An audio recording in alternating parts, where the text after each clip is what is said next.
All right, guys, welcome back to another Stellar Classroom episode. Last week we talked about HRV, kind of what it is, how it's important to track for our nervous system, whether we're in that sympathetic, parasympathetic state, how we use it at Stellar Health Awakening to track healing protocols.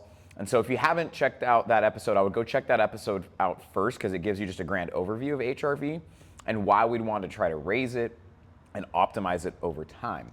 Today's episode is all about how to optimize, how to increase your HRV. And so we're going to talk about ways, actual strategies, things you can put into place to optimize your HRV if you're somebody that tracks your HRV or wants to start tracking your HRV. First off, if you're not, I would suggest it. Getting a Whoop, getting an Oura Ring, some device to track your HRV would be best.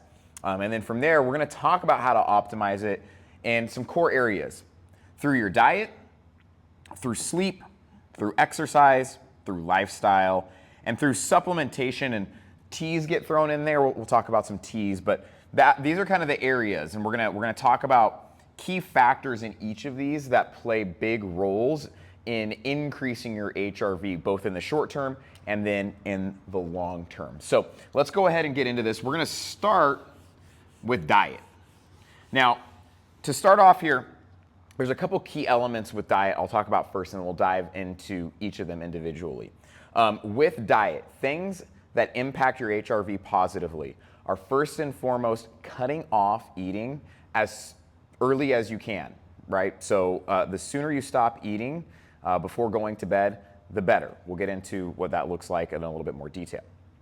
Second would be that last meal of the day that you have being small, not a huge meal.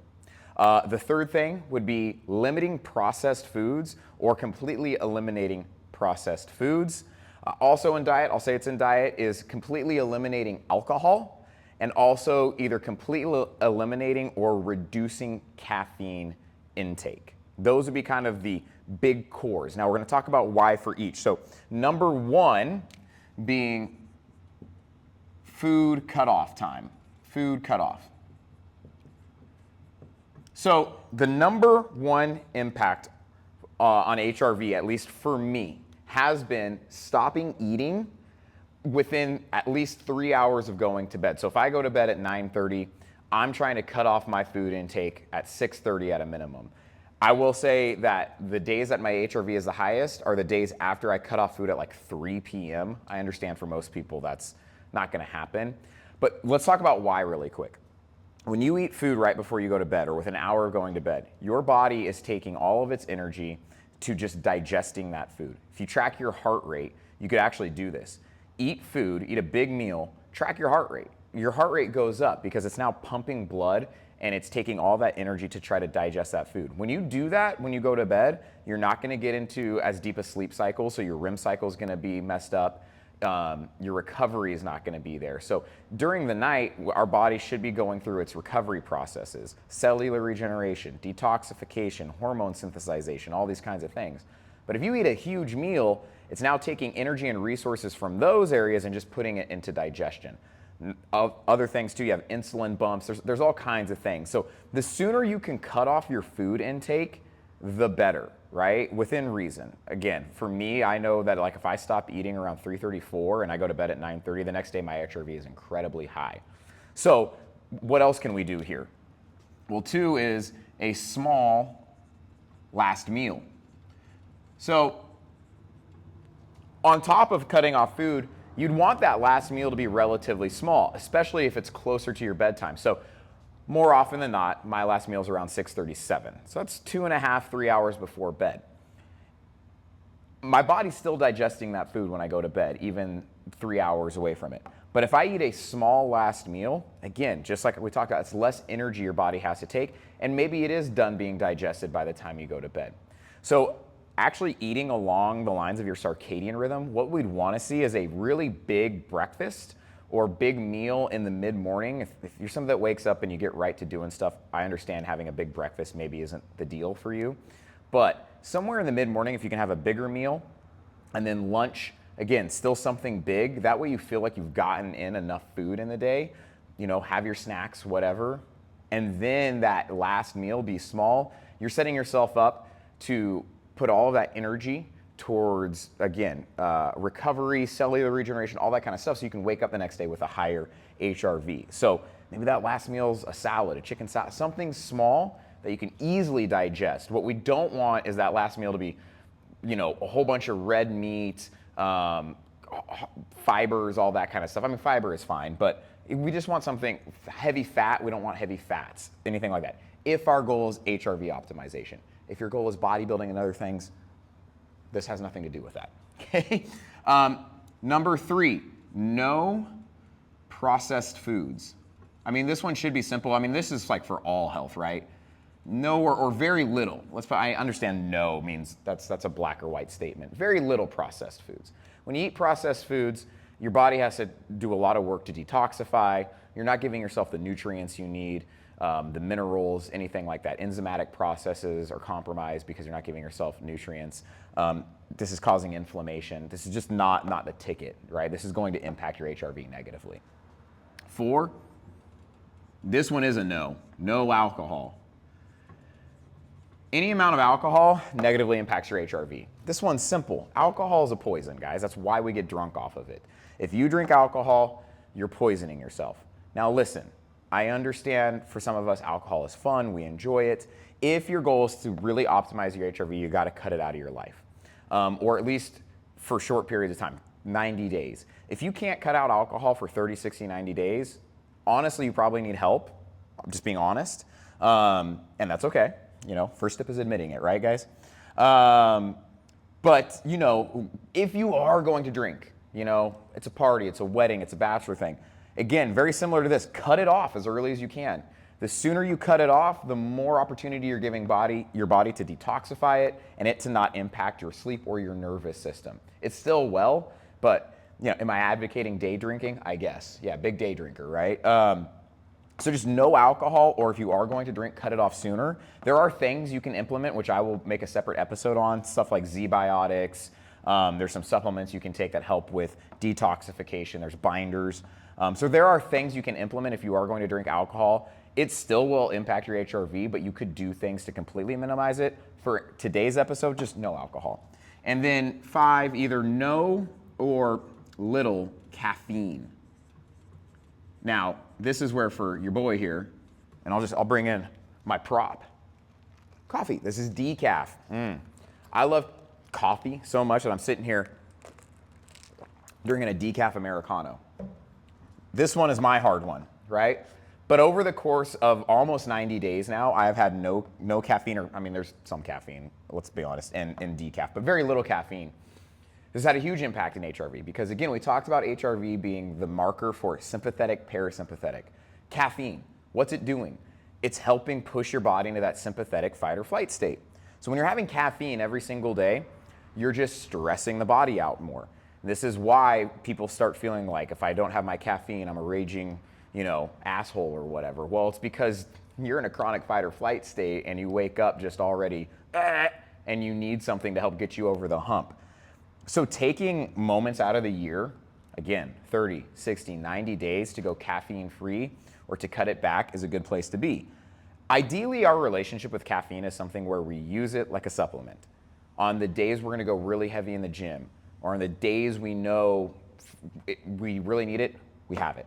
I would love to say that we get to a place for most people and most of my clients that I end up working with where we're having caffeine no more than 3 times a week. The rest of the time, it's decaf, it's teas, it's something like that. The beautiful part about that is when you go do that, that caffeine is gonna hit different. It's gonna hit like caffeine should. But these areas of diet, right, it's about food timing, it's about what you eat, no processed foods, right, single ingredients as best you can, sizes, and cutting out certain things. These have the biggest impact. These are kind of the power laws for diet when it comes to HRV optimization. Cut off food as early as you can within reason, ideally 3 hours before. Have a very small last meal. No or very little processed foods. No alcohol. No or very little caffeine. That's your diet, okay? So those are the areas for diet. Next, we have sleep. So let's talk about sleep.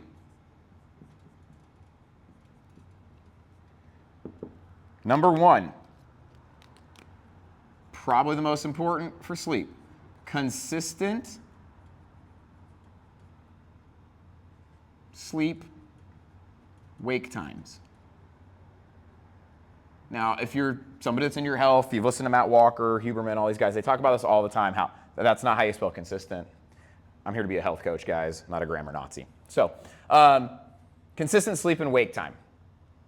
The research is showing that consistent sleep and wake time is now becoming more important for health and longevity than just the amount of hours. And again, this has to do with your circadian clock. Your circadian clock and rhythm is a 24-hour. It's always running. It's not just your sleep and wake times.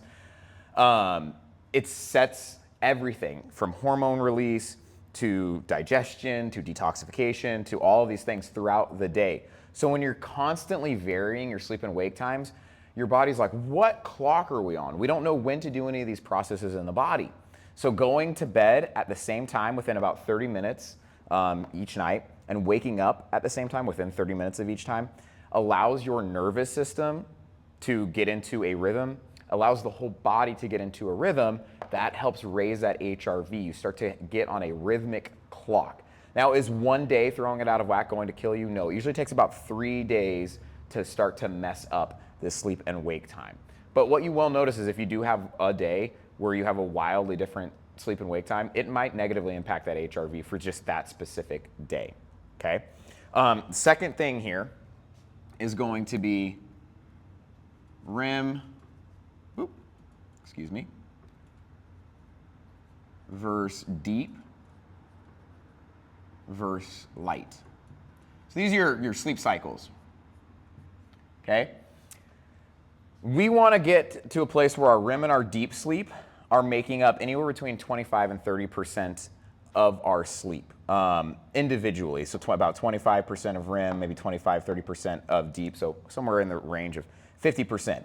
We want to try to minimize light sleep as much as possible.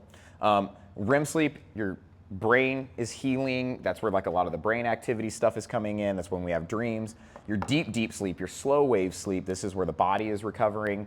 The more just restorative sleep we can get, the higher that HRV is going to be. Now, how do we do that? 3 is wind down routines. You need to come up with a solid 1 hour before bed wind down routine. Limiting screens, blue light blocking, blue light is terrible for melatonin release, all kinds of stuff. But the lower we can get your heart rate by the time you go to bed, the higher your HRV will be the next day. Okay, so we want to, that last hour, have it be sacred time.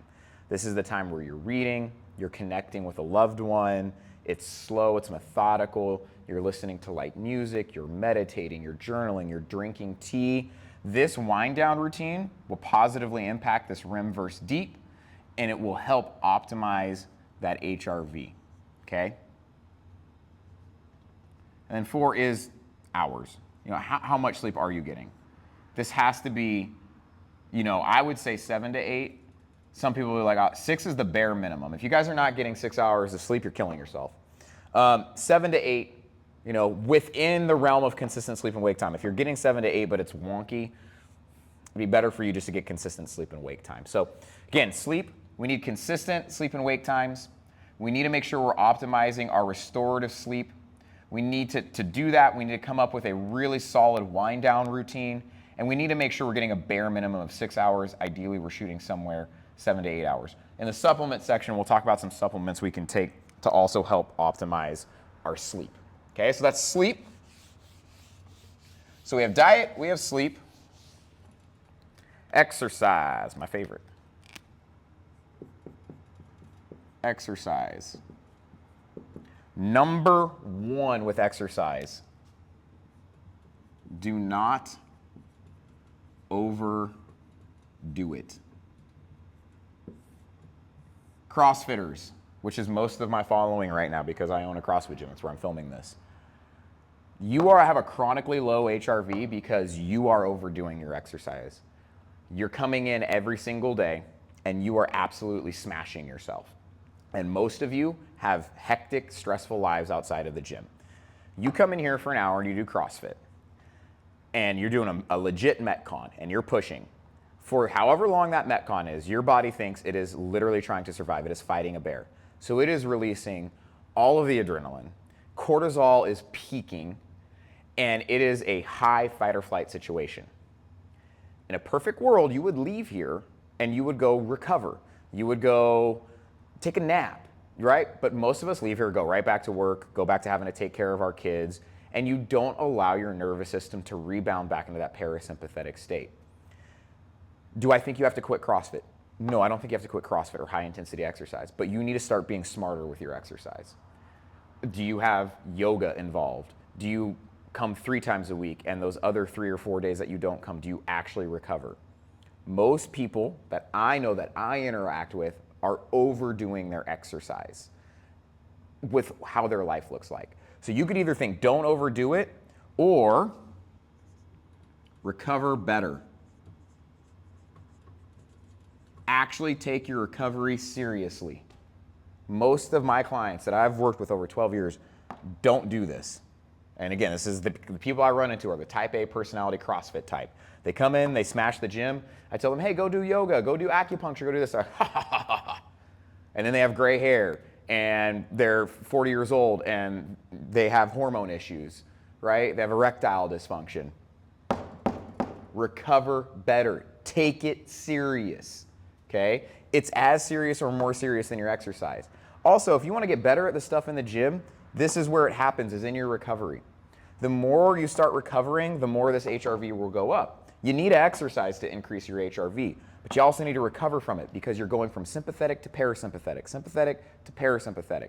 If all you're ever doing is in that sympathetic state and you're not recovering, what are we doing, right? So implement things like saunaing, breath work, again, massages, acupuncture, yoga. Come up with a better workout plan where one day is high intensity, one day is low intensity. One day is high intensity, one day is complete recovery. One day is high intensity, one day is walking. Come up with a better plan around that.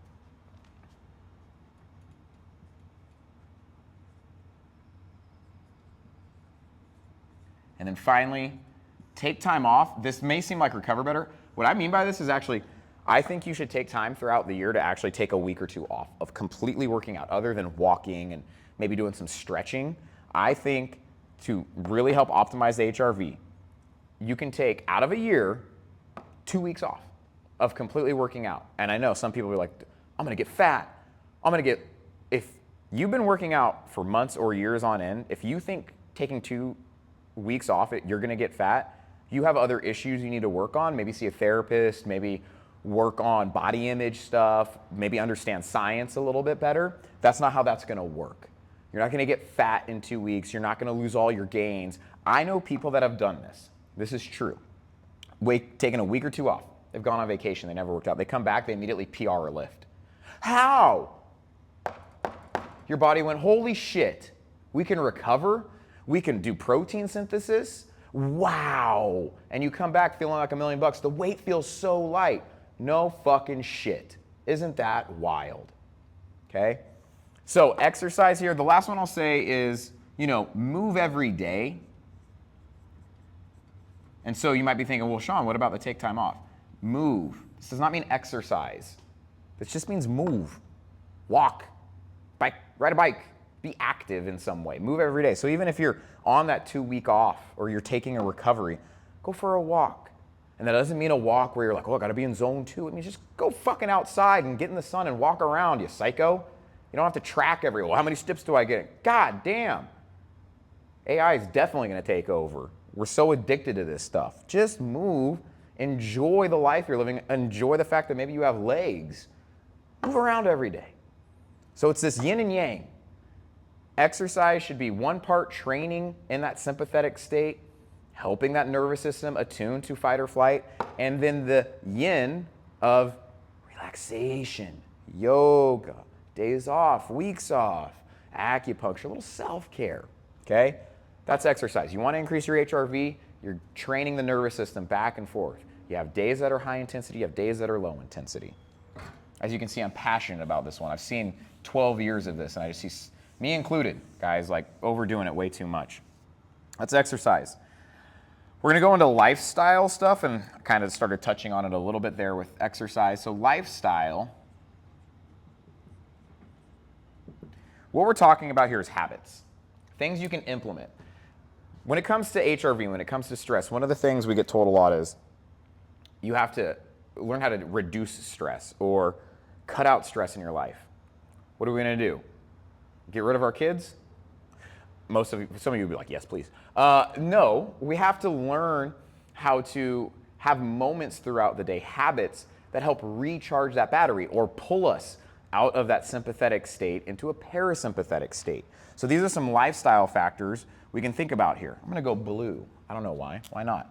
So we're gonna go number 1, find silence. In our day and age, we are always being bombarded with noise, whether that be music, podcasts, YouTube, cars. Think about throughout your day how often there is complete silence other than birds chirping and the wind blowing. For most of us, it's almost never. That actually stresses your nervous system out because it's always having to deal with external input, right? I'm viewing things, TV, I'm doom scrolling, all this. It's low grade, but that puts you into that fight or flight state. When you find complete silence, and I'm not saying you have to meditate. No, I'm just saying like go for a walk in nature with no headphones in, right? Or drive in your car completely silent.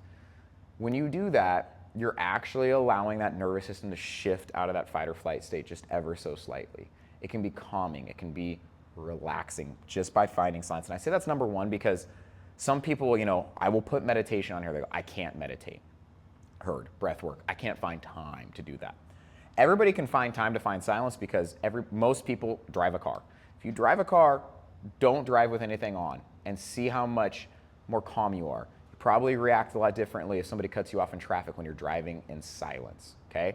So I think it's the easiest one to implement because there's always pockets where you can decide to either listen to the music or put the podcast on or distract yourself, or you can just be in silence when you're eating food, right? Now again, if you have kids, you have a family, I understand this still might be hard, but you still have some time, hopefully, right? Set boundaries, number 2. This one's huge.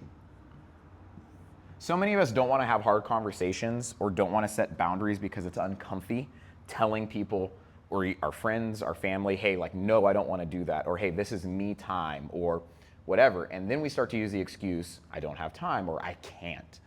No, you're just not making it a priority. And that's okay, but let's be honest with ourselves here. When we set boundaries, that's when we can take rest.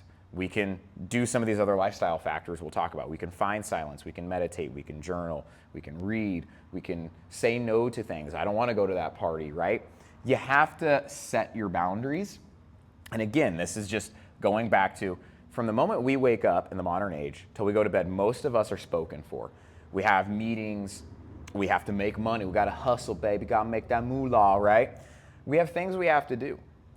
But if we were better at setting boundaries, I guarantee almost every single day you could find chunks of time completely for yourself. But most of us either don't think about it that way or are not willing, again, like I said, to have those conversations or set boundaries. We think it's selfish, we don't want to upset somebody, we're people pleasers. Well, your people pleasing tendencies are what lead you to get sick, what lead you to get worn down, because you burn the candle at both ends. You gotta learn how to say no and you gotta learn how to set boundaries if you care about optimizing your HRV and living longer and living healthier, okay? Number 3, meditate, breath work. I'm gonna link all of these into one. Breath work, we'll just say meditate, breath work. Again, is this mandatory? No, if you're finding silence, cool. But meditation and breath work, these are moments where, again, you're getting silent, you're bringing internal awareness, you're stopping the external cacophony of noise, you're starting to work on noticing thoughts. Breath work also, oxygen. If you're doing humming, chanting, like that, you're actually stimulating something called the vagal nerve, the vagus nerve.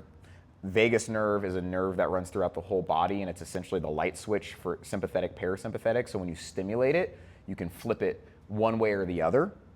So breath work is great, especially with chanting, anything like that. But again, I understand for some people, if you don't like to meditate, I highly recommend finding a breathwork practice. I use an app called Othership. Othership is great. So if you're not a big meditator, breathwork can be a good stand-in for this because you're focusing on something else. There's different kinds of breathwork you can do. If you don't like sitting in complete silence and trying to work through the existential crisis that is consciousness, breathwork is a great one. But again, these are just moments to pull yourself out of a sympathetic state into a parasympathetic state, stimulate the vagus nerve. In the long run too, if you meditate a lot, if you're somebody that meditates, you understand you will find mindfulness, and that will allow you in your day-to-day life to take a breath, disconnect a little bit, and be more resilient to stress, okay? For this one is not mandatory. This is one that I have done. I'm gonna say wearables. Sean, what do you mean by wearables? There are some wearables out there that help stimulate the vagus nerve. I use one called an Apollo Neuro. None of this is sponsored. I ain't big enough to get sponsored. I have like 20 followers. Who's sponsoring me? Nobody. Don't care, don't need it. Apollo Neuro. So what is this? It's a vibration technology.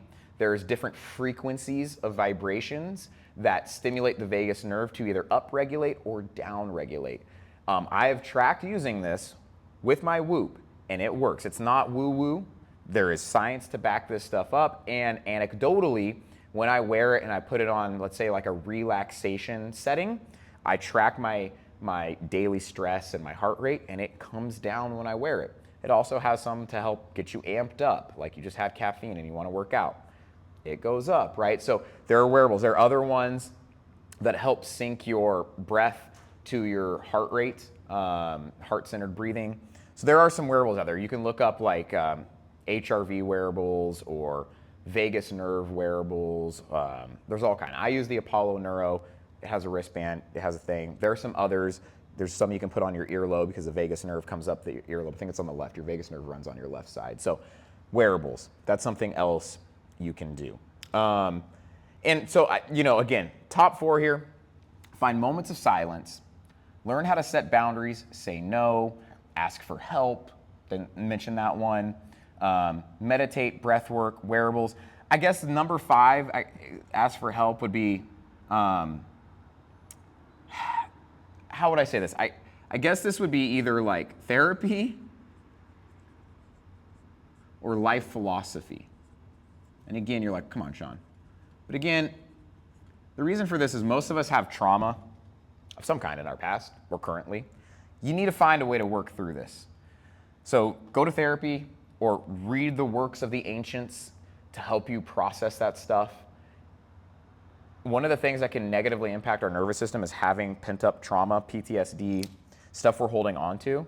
Our body learns how to be kind of hyper-vigilant when we've gone through traumas or things in the past. So go to therapy or, again, read Marcus Aurelius. Big plug. Big Marcus guy. Ask for help, right? Find help. Find a network of people to talk to. I don't care if you don't feel like you've had trauma. I think everybody either needs therapy or to read the works of the ancients and have some kind of guiding light in their life. So find silence, set boundaries, do some meditation, breath work, maybe find a wearable, find some therapy or some life philosophy. Okay, that's lifestyle. We're gonna finish out with supplementation. Now here, I'm gonna, big picture here. Some of you went like, okay, Sean, that was all nice. Let's get to supplements. Okay, I'm just gonna do the supplements part. The word supplement means supplement to what you're not getting in your normal life. If you bypass all these other things and you just take some of the supplements I go over here, your HRV will go up a little bit, but not nearly as much as if you implement all these other things. I said the number 1 power law for my HRV getting up was the diet, was cutting off the food. So like I take all these supplements, but there are days where I don't follow that power law and my HRV goes down. So everybody wants a silver bullet. Supplements are an easy thing. I don't have to change my lifestyle. I don't have to implement any of this. I can just take these pills. It's not going to work that way, right? These will help, but they will not be the end-all be-all. So we're going to talk about both supplements and teas. So sups, I'm just going to sups and teas. Why tea? Because teas are a big part of this. Okay, number one, we're gonna go tea first. I'm gonna say holy basil, also known as Tulsi tea. Holy basil / Tulsi is an adaptogen from, I think, India. Sorry if I get that wrong. But essentially it has calming effects, right? Some of you maybe use ashwagandha. Ashwagandha will be on here. It's a similar idea, but it's one that's been thousands of years. It's a herb, an adaptogen that is known to help nervous system regulation and health. This is one that I started implementing early, and I started to see a big bump in my HRV along with everything else. They have different kinds. They have like turmeric, ginger, all that kind of stuff. But the big thing is that it's a holy basil Tulsi. Now, whenever you want. This isn't a big. You want to start your day with it? Cool. You want to have it in the middle of the day? I like having it in the middle of the day. I have a tea I will give you here that I take in the middle of the day that just kind of helps with stress adaptation and relaxation. So we'll just stick with tea then. Ashwagandha. I use an ashwagandha tea. You don't have to use a tea. Now, not everybody likes ashwagandha. Some people have weird effects with ashwagandha. That's fine. Again, another adaptogen that helps with nervous system regulation, cortisol regulation, etc. And then the third is reishi mushroom. And again, I use a tea for this, reishi mushroom tea. Again, reishi mushroom, an adaptogen, helps with nervous system regulation, etc. I actually put these all together in one tea and drink it in the middle of the day. It's usually when I want to kind of try to de-stress. I've had a hectic morning, etc. I want to kind of get into my nighttime routine, nice and easy. So this is kind of my afternoon tea. Afternoon teas. Boom. Okay, so now let's talk sups. What do I take for sups with this? Now, one of the sups that I think most people could probably try to take would be something called phosphatidylserine. This helps with reducing cortisol at night. If you are somebody though that has blunted cortisol like I do, cortisol was high for so long that now you don't want to take it. So what I will say is phosphatidylserine. I don't know how to spell this, guys. Serine. If you haven't taken stress hormone panel tests, either through me or in the past, you could play around with this and see how it makes you feel. Take it at night before you go to bed. If you have collapsed cortisol, because again, it's exhausted, you don't want to take this. But if you have high cortisol, this would actually help you bring that cortisol down at night and then maybe help you fall asleep, help with HRV adaptation, etc. The next one, I don't take this because I have exhausted. I tried and it made me feel weird, so I don't. Again, this is what I would suggest, what I take. The next one here will just be magnesium, specifically magnesium, glycinate, and I know a lot of people already take this because of sleep stuff, glycinate and threonate. I take both. Threonate is more for the brain, glycinate is more for the body. I take one that's both because I want both my mind and my body to get recovery at night and to calm down and relax at night. So you might take threonate and your brain waves and everything kind of slow down, but you still feel kind of wired but tired is what we call it. That's where that glycinate would come in and help. So I like to take magnesium, glycinate, and threonate. Apigenin. This is all before bed. Apigenin. I don't know how to spell that. Main active molecule in chamomile. So chamomile tea, why it works is apigenin. Apigenin is the thing that actually makes you tired, slow down a little bit, etc. And then finally, L-theanine. This helps with your brain waves, helps bring you down into beta brain waves, alpha brain waves. It helps just get your brain moving slower brain waves. So these are the ones I take before bed during my wind down routine. They help me sleep. They help pull my nervous system out of that parasympathetic state. You could play around with phosphatidylserine. I do not take melatonin. I do not suggest melatonin for anybody, really. unless we took a test for it. And again, you have no melatonin production, and that's something, but we need a test for that. Anyways, magnesium, glycinate, threonate, apigenin, and L-threonine. That is my bedtime stack, and that is something that you would maybe want to play around with. And then I also have tea with this, and the tea is just a nighttime tea. I use a Buddha blend, Buddha tea. It's like calm Buddha. Again, it has chamomile, it has peppermint, it has licorice root. Now, you don't want licorice root if you have high blood pressure. It has to do with salt retention. We don't want to do that, but if you don't have high blood pressure, something like that. So I take a Buddha tea and just like a sleep tea, like a sleepy tea. More chamomile, sleep tea. So again, there's nothing really big in here. Rohadia, you could also play with. Rohadia, you could play with. You could play around with an adrenal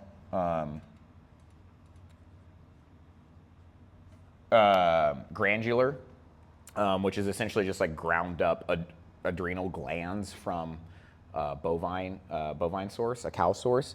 Glandulars are a very common supplement nowadays, where it's just like the organs or systems of another animal ground up, and then we take them. Some science has shown that like our body actually can kind of convert that into the cells we need in that specific system. Not woo-woo, there is some solid science on that. So that's something, again, I would say with again the adrenal glandulars, you'd want to get a test and see where your adrenals are at before you take something like that. But again, I would say sups and the teas are like the smallest thing out of everything here. It's really just an afternoon tea of holy basil, tulsi tea, ashwagandha, and reishi mushroom. I put those all into one tea, drink that. And then my nighttime supplement stack is magnesium, glycinate, threonate, apigenin, L-threonine. I do take Rohadia, rosacea, and then I have a tea of kind of calming and sleepy time tea all in one. And you could play around with that. That has helped a lot with my HRV optimization. And yeah, so again, we have HRV optimization in the realm of diet, in the realm of exercise, in the realm of lifestyle and habits, and then in supplements and teas. And at the end of the day, it's the confluence of all of these that will help raise your HRV over time. So I would highly suggest, if you want to raise your HRV, trying to work on those things, trying to mess around with some of this. None of this is medical advice. This is all just, you know, my own experience, my own anecdotal experience, what has worked for me, and some things you can try.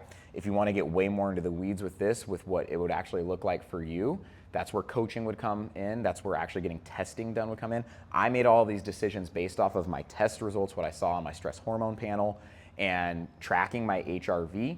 And over the past 3 months, my HRV, like I said, has come up a lot, and I will be retesting my stress and hormone panel, and I almost guarantee that we'll see a rebalancing of my cortisol, DHEA levels coming up, testosterone levels coming up, etc. So I hope this helps you guys out. If you want to implement some of this, awesome. If you want more in-depth coaching, if you want to see what's going on with you, reach out to me. Again, DM me, find me on Instagram, whatever it is. I'm taking on clients for a wait list right now. I'm about to finish my certification with FDN. I have one more practical and an oral final, and I'll be certified. We can start running with this. So if you want to get on the wait list, reach out. Let's get you on there. Let's get some tests going, and let's get you optimized with your HRV, your gut, all of it. All right, guys, thank you.